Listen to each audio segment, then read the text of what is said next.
This is Rampage for the Sega Master System.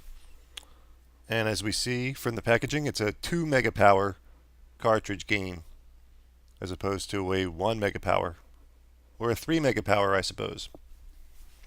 Anyhow, Rampage was an arcade classic. It was released in '86 in the arcade, and it was ported in 1988 to the Sega Master System. Activision distributed the port, but I believe it was Bally Midway who made the actual arcade game. So let's pop it in and give it a test drive.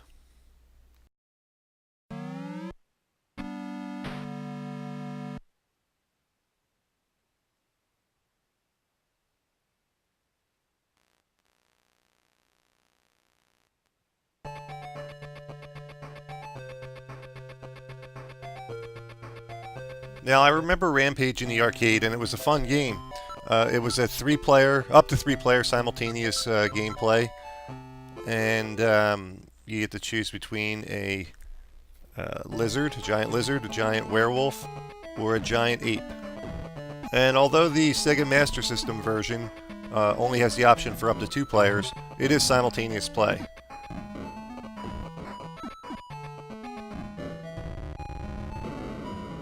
Now, Rampage is an interesting concept.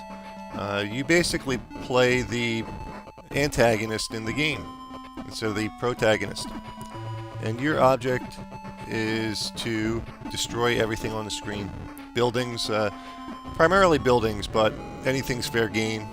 Tanks, helicopters, people, boats, trains, you name it. If it's on the screen, you can destroy it, and you get points for destroying it. Now you go around to different American cities and level them basically. Each city has 5 stages. So once you destroy one, you move on to the next stage of that city. Once you destroy all 5, you move on to the next city.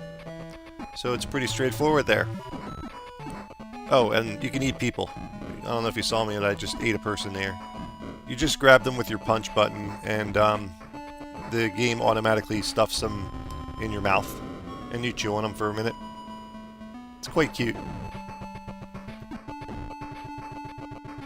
Now, I do remember playing the arcade version of Rampage, and it was a lot of fun.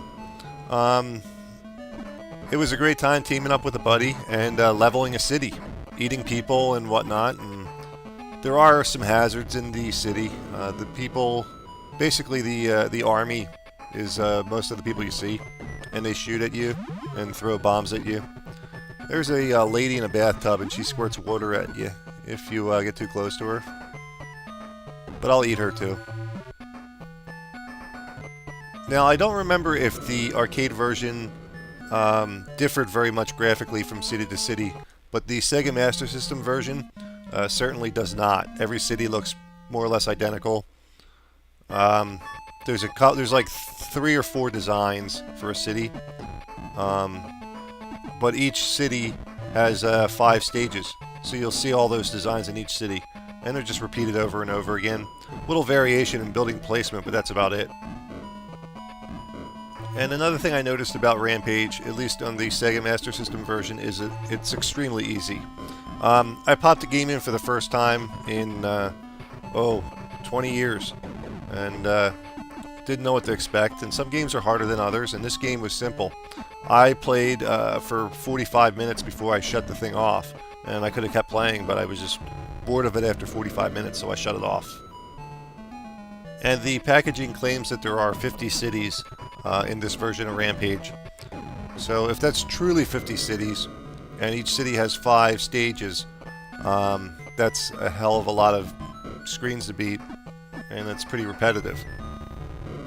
But we don't know if that's really 50 true cities, or if it's just 10 cities with 5 stages to each one. Either way, a graphical change in the cities would be a nice incentive to keep playing. Unfortunately, this game doesn't have it. At least in the Sega Master System version. I can't speak for the arcade though, it's been too long since I played that. Here we see the end of San Francisco Stage 3, but I'll just skip ahead to the next city, because it's more of the same stuff. All 5 stages are kind of the same. Now, one thing I did notice in the Sega version of this game is that the graphics are crisp, but the detail is kind of lacking. And one of the fun things in the arcade version that I remember is when you punch out a window, there's usually something behind it, and that something can either help you or hurt you. Whether it was a energy power-up to restore some life, or if it was something harmful. And it was cute animations that kept this game fun. You saw I just died, and I shrank back to my human form and shirked off the screen. And my next guy comes in by blimp. And here we have Las Vegas. Looks a lot like San Francisco, or Los Angeles, and Dallas. Also, a lot like Los Angeles, San Francisco, Las Vegas. I have a feeling there's a theme here. Ah, St. Louis. Could we see something different? Well, there's a bridge there, that's different, but the other cities all had at least one stage with a bridge too.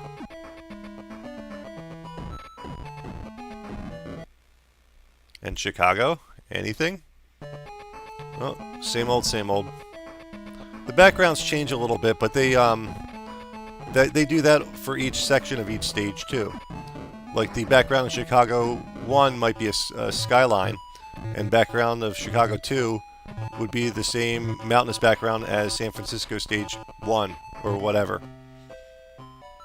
So although I do remember playing Rampage in the arcades and having a lot of fun doing it, especially with a couple of friends, the Sega version doesn't really hold up. It's, if anything, it's too easy. You can put very little effort into a game and play it for 40 minutes straight, and definitely get bored by 15 minutes in. I stuck with it just for the sake of this review, and I gave up after like 45 minutes, and it was just way too simple. But it's a cute game, and it's one of the earlier games where you actually play the antagonist, so it has some value there in that respect. But all in all, not a very good game that you'd be replaying very often. I'm your host, Dommie, for Classic Games Revisited. Until next time.